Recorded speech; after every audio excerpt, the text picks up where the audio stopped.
Ahaziah, the son of Ahab, begins his reign over Israel and Samaria. His rule lasts for 2 years. He does what is evil in the sight of the Lord, following the ways of his father and mother, and walking in the sins of Jeroboam. After falling through the lattice in his upper room, he becomes severely injured. He sends messengers to inquire of Baalzebub, the god of Ekron, whether he will recover. An angel of the Lord commands Elijah the Tishbite to intercept the messengers. Elijah tells them that because Ahaziah seeks counsel from a foreign god instead of the Lord, he will not leave his bed and will surely die. The messengers return and report Elijah's words. Ahaziah asks what the man looked like. They describe him as hairy, wearing a leather belt. Ahaziah recognizes him as Elijah. Ahaziah sends a captain with 50 men to seize Elijah. They find Elijah sitting on a hill. The captain commands him to come down, but Elijah calls down fire from heaven, which consumes them. A second group is sent and meets the same fate. The third captain begs for mercy. God tells Elijah to go with him without fear. Elijah delivers the same message directly to the king. Ahaziah dies, just as Elijah foretold, and since he has no son, his brother Joram becomes king. Elijah is taken up to heaven in a whirlwind. Before his departure, he travels with Elisha to several cities. At each place, Elisha insists on staying with Elijah, and Elijah tests his loyalty. When they reach the Jordan River, Elijah strikes the water with his cloak, and it parts. They cross on dry ground. Elijah asks Elisha what he may do for him before he departs. Elisha requests a double portion of Elijah's spirit. As they walk, a chariot of fire with horses of fire appears, separating them. Elijah is taken up into heaven in the whirlwind. Elisha witnesses this and cries out. He picks up Elijah's cloak and returns to the Jordan. He strikes the water, and it parts for him, confirming that the spirit of Elijah now rests on Elisha. The sons of the prophets recognize Elisha's authority. They offer to search for Elijah, but Elisha declines. They persist, and he eventually agrees. After 3 days, they find nothing. Elisha then purifies the water of Jericho by throwing salt into it. It becomes clean from that day forward. As Elisha travels to Bethel, some boys mock him for being bald. He curses them in the name of the Lord. 2 bears come out of the forest and maul 42 of them. Elisha continues his journey, traveling from Mount Carmel to Samaria.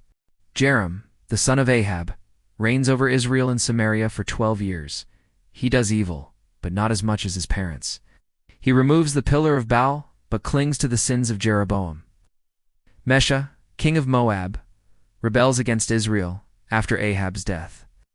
Joram joins forces with Jehoshaphat of Judah and the king of Edom to attack Moab. They march through the wilderness for 7 days and run out of water. Jehoshaphat asks if there is a prophet of the Lord among them. They summon Elisha, who demands that Joram seek help from his parents' prophets. Still, he agrees to help for Jehoshaphat's sake. Elisha calls for a musician. As music is played, the hand of the Lord comes upon him. Elisha tells them to dig trenches, for though they see no wind or rain, the valley will be filled with water. The next day, water miraculously flows from Edom. When the Moabites see the sun reflecting off the water, they think it is blood and assume the kings have killed each other. They rush in, only to be ambushed. Israel defeats Moab, destroying cities and filling wells. A widow of one of the prophets cries to Elisha. Her creditor is coming to take her 2 sons. Elisha asks what she has. She replies, "Only a jar of oil." He tells her to borrow many empty vessels. She pours oil into them, and they all fill. She sells the oil, pays her debts, and lives off the rest. A wealthy woman from Shunem shows kindness to Elisha. She and her husband build a room for him to stay in when he passes by. Elisha asks what he can do for her. She says she needs nothing, but Elisha promises that she will have a son. The next year, she gives birth. The child grows, but later becomes ill and dies. The woman lays him on Elisha's bed and goes to find him. Elisha sends his servant Gehazi with his staff to lay on the boy, but nothing happens. Elisha arrives and prays. He stretches himself over the child. The boy sneezes 7 times and comes back to life. Elisha returns to Gilgal during a famine. The prophets gather, and one of them prepares a stew. They unknowingly use poisonous gourds. The men cry out, and Elisha miraculously purifies the stew. Another man brings 20 loaves and grain. Elisha commands it be given to the people. Though it seems too little, all eat and some is left, just as Elisha foretold. Naaman, a commander of the army of Aram, has leprosy. A young Israelite girl tells his wife that a prophet in Samaria can heal him. Naaman travels to Israel with gifts and a letter from the king of Aram. The king of Israel tears his clothes, thinking it is a provocation. Elisha hears of this and tells the king to send Naaman to him. Naaman arrives, but Elisha sends a messenger with instructions to wash in the Jordan River 7 times. Naaman is furious and almost leaves, but his servants convince him to obey. He dips 7 times and is healed, returns to Elisha and offers gifts, but Elisha refuses. Naaman declares there is no God but in Israel and promises to worship him alone. After Naaman departs, Gehazi runs after him and lies, saying Elisha has changed his mind and requests silver and clothing. Naaman gives them freely. Gehazi hides them, but Elisha knows what happened. Elisha pronounces that Naaman's leprosy will cling to Gehazi and his descendants. Gehazi leaves, now leprous and white as snow. The prophets tell Elisha they need a larger dwelling. As they cut trees near the Jordan, a borrowed axe head falls into the water. The man is distressed, but Elisha throws a stick into the water, and the iron floats. The man retrieves it. The king of Aram wages war against Israel. He sets up ambushes, but Elisha reveals them to the king of Israel, again and again. The king of Aram becomes enraged and seeks to capture Elisha. He sends a large army to Dothan, where Elisha is staying. Elisha's servant sees the army and panics. Elisha prays, and the servant's eyes are opened. He sees the hills full of horses and chariots of fire. Elisha prays for the enemy to be struck with blindness, and they are. He leads them to Samaria. When their eyes are opened, they realize they are surrounded. The king of Israel wants to kill them, but Elisha says no. Instead, they are fed and released. Peace follows for a time. Later, Ben-Hadad, king of Aram, besieges Samaria. Great famine follows. The situation becomes desperate, with food scarce. A woman appeals to the king about a horrifying agreement she made with another woman to eat their sons. The king is devastated and tears his clothes. He blames Elisha and seeks his life. Elisha predicts that by the next day, food will be abundant. A captain doubts, and Elisha says he will see it, but not eat it. For lepers outside the city decide to surrender to the Arameans. They discover the camp abandoned. God had caused the Arameans to flee in panic. The lepers report the news. The people rush out and plunder the camp. The captain who doubted is trampled at the city gate and dies, just as Elisha said. The next day, food is plentiful and cheap, fulfilling the word of the Lord. Elisha warns a woman whose son he had revived that a 7-year famine is coming. She and her household go to live in the land of the Philistines. After the famine, she returns to appeal to the king for her land. Gehazi, the servant of Elisha, is telling the king about Elisha's miracles, just as the woman arrives.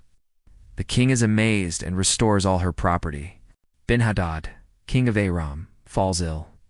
He sends Hazael to inquire of Elisha about his fate. Elisha says, Ben-Hadad will recover, but he will still die. Then Elisha begins to weep. He reveals that Hazael will become king and bring great harm to Israel. Hazael returns and tells Ben-Hadad he will recover. The next day he suffocates the king and takes the throne. Joram, son of Jehoshaphat, becomes king of Judah. He walks in the ways of the kings of Israel and marries Ahab's daughter. He does evil in the eyes of the Lord. Edom rebels during his reign. Though he attempts to suppress them, he fails. Joram dies, and his son Josiah becomes king. Josiah reigns over Judah for 1 year. He does evil and walks in the ways of Ahab's house. He allies with Israel and joins King Joram in battle against Hazael of Aram. Joram is wounded and retreats to Jezreel. Ahaziah goes to visit him there. Elisha sends one of the prophets to anoint Jehu as king over Israel. The young prophet finds Jehu among the commanders and anoints him in secret. Declaring that he will strike down the house of Ahab, Jehu's fellow commanders declare their loyalty. Jehu sets out to kill Joram. Joram rides out to meet Jehu. They meet at Naboth's vineyard. Joram asks if there is peace. Jehu replies that there can be no peace with the harlotries of Jezebel. Joram turns to flee, but Jehu shoots him in the back. Jehu's men kill Ahaziah as well. Jezebel, knowing death is near, adorns herself and looks out a window. Jehu commands her to be thrown down. Blood spatters the wall, and dogs eat her body, fulfilling prophecy.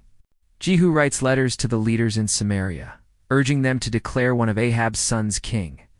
They fear him and instead pledge allegiance. Jehu has 70 sons of Ahab killed. Their heads are placed in baskets and piled at the city gate. Jehu also kills all who remain of Ahab's house and friends. Jehu deceives the worshippers of Baal. He announces a great sacrifice and gathers them all in the temple. Once inside, he orders them slaughtered and burns the temple. He destroys Baal worship from Israel. However, he still clings to the sins of Jeroboam. Because of this, God limits his dynasty to 4 generations. Jehu dies, and his son Jehoash becomes king. In Judah, Athaliah, mother of Ahaziah, sees her son is dead and kills all the royal heirs. But Jehoshaphat hides Joash, a child of the royal family, in the temple. He remains hidden for 6 years while Athaliah reigns. In the 7th year, Jehoiada the priest leads a revolt, reveals Joash and crowns him king. Athaliah cries treason, but she is captured and executed. The covenant between God, the king, and the people is renewed. The temple of Baal is destroyed. Joash is 7 years old when he becomes king. Joash reigns well under the guidance of Jehoiada the priest. He repairs the temple and oversees restoration. After Jehoiada's death, Joash turns to idolatry. Zechariah, the son of Jehoiada, rebukes him and is stoned to death by the king's order. Hazael of Aram attacks Judah. Joash offers treasures to avoid destruction. Later, Joash is assassinated by his servants. His son, Amaziah, becomes king. In Israel, Jehoash reigns and does evil.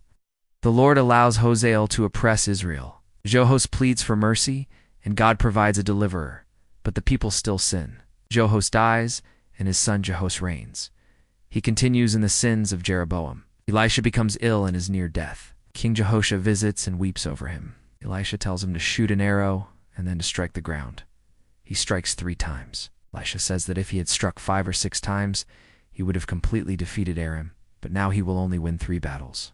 Elisha dies and is buried. Later, a man's body is thrown into his tomb. When it touches Elisha's bones, the man is revived. God remains gracious to Israel because of his covenant with Abraham. Isaac and Jacob. Amaziah, son of Joash, reigns in Judah. He does what is right, but not wholeheartedly. He executes his father's assassins, but not their children. He defeats Edom, then challenges Jehoshaphat of Israel to battle. Joash defeats him, breaks the wall of Jerusalem, and takes treasure from the temple. Amaziah is later assassinated. Jeroboam too, son of Jehoshaphat, reigns over Israel and restores its boundaries. He does evil, but brings prosperity. He reigns for 41 years. Meanwhile, Azariah becomes king in Judah. He reigns 52 years and does right in God's sight. However, he fails to remove the high places and is afflicted with leprosy. Zechariah, son of Jeroboam too, becomes king, but reigns only 6 months before being assassinated by Shalem. Shalem reigns 1 month and is then killed by Manasseh. Manasseh rules 10 years and pays tribute to the king of Assyria by taxing Israel. He dies and his son Pekahiah takes the throne. Pekahiah reigns 2 years and is assassinated by Pekah. Pekah reigns 20 years. During his rule, Tiglath-Pileser of Assyria captures parts of Israel. Pekah is killed by Hoshea, who takes the throne. In Judah, Jotham, son of Azariah, reigns and does right. He strengthens Jerusalem and defeats the Ammonites. He dies and his son Ahaz becomes king. Ahaz walks in the ways of Israel's kings, even sacrificing his son. He makes idols and closes the temple doors. He seeks help from Assyria when attacked by Aram and Israel. Tiglath-Pileser helps Ahaz but demands tribute. Ahaz takes treasures from the temple and gives them to Assyria. He builds an altar modeled after one in Damascus and replaces the altar of the Lord. He dies, and his son Hezekiah becomes king. Hezekiah reigns 29 years in Jerusalem. He does what is right in the sight of the Lord. He removes the high places, breaks the bronze serpent Moses had made, trusts fully in the Lord. He rebels against Assyria and defeats the Philistines. The 4th year of Hezekiah's reign, Shalmaneser of Assyria invades Israel. After a 3-year siege, Samaria is captured. The people are taken into exile because they disobeyed the Lord and worshipped idols. This marks the end of the northern kingdom. Hezekiah prepares Jerusalem for Assyrian invasion. He fortifies the city and builds a water tunnel. Sennacherib of Assyria attacks and mocks the God of Israel. His messengers deliver threats, and the people are silent as instructed. Hezekiah seeks counsel from the prophet Isaiah. Isaiah tells him not to fear. That night an angel of the Lord strikes down 185,000 Assyrians. Sennacherib withdraws and is later killed by his own sons. Hezekiah becomes mortally ill. Isaiah tells him to prepare for death, but Hezekiah prays. God extends his life by 15 years. As a sign, the shadow on the sundial moves backward. During his recovery, envoys from Babylon visit, and Hezekiah shows them all his treasures. Isaiah rebukes Hezekiah, prophesying that one day everything shown will be taken to Babylon, and his descendants will become eunuchs there. Hezekiah accepts the word and is glad that peace will remain during his lifetime. He dies, and his son Manasseh becomes king. Manasseh reigns 55 years and does great evil. He rebuilds the high places, erects altars to Baal, practices witchcraft, and even places an idol in the temple. He sheds innocent blood. He leads Judah into deeper sin than the nations God had destroyed. Manasseh dies, and his son Amon becomes king. Amon also does evil and is assassinated by his servants. The people kill the conspirators and make Josiah king. Josiah reigns righteously and repairs the temple. During the restoration, the book of the law is found. When it is read, Josiah tears his clothes in sorrow. He seeks the Lord through the prophetess Huldah. She says judgment is coming, but not during Josiah's life because of his humility. Josiah leads a national reform. He destroys idols, removes pagan priests, and reinstitutes the Passover. There is no king like him before or after who turns to the Lord with all his heart. Despite his reforms, the Lord's anger against Judah remains because of Manasseh's sins. Josiah dies in battle at Megiddo, and his son Jehoash becomes king. Jehoash reigns 3 months before Pharaoh Necho of Egypt opposes him and installs Eliakim, renamed Jehoiakim. Jehoash is taken to Egypt. Jehoiakim does evil. Nebuchadnezzar of Babylon invades, and Jehoiakim becomes his vassal before rebelling. He dies, and his son Jehoiakim reigns briefly. Jehoiachin surrenders to Babylon and is taken into exile. The treasures of the temple are carried away. Zedekiah is made king in his place. He does evil and rebels against Babylon. Nebuchadnezzar returns and besieges Jerusalem. After a long siege, the city is breached. Zedekiah tries to flee but is captured. His sons are killed before his eyes, and then he is blinded and taken to Babylon. The temple is burned, the city is destroyed, and the people are taken into exile. Gedaliah is appointed governor over the remnant in Judah. He is later assassinated. The remaining people flee to Egypt, fearing Babylon. Jehoiachin, held captive in Babylon for 37 years, is released and shown favor by the new king, Evil-Merodach. He eats at the king's table for the rest of his life.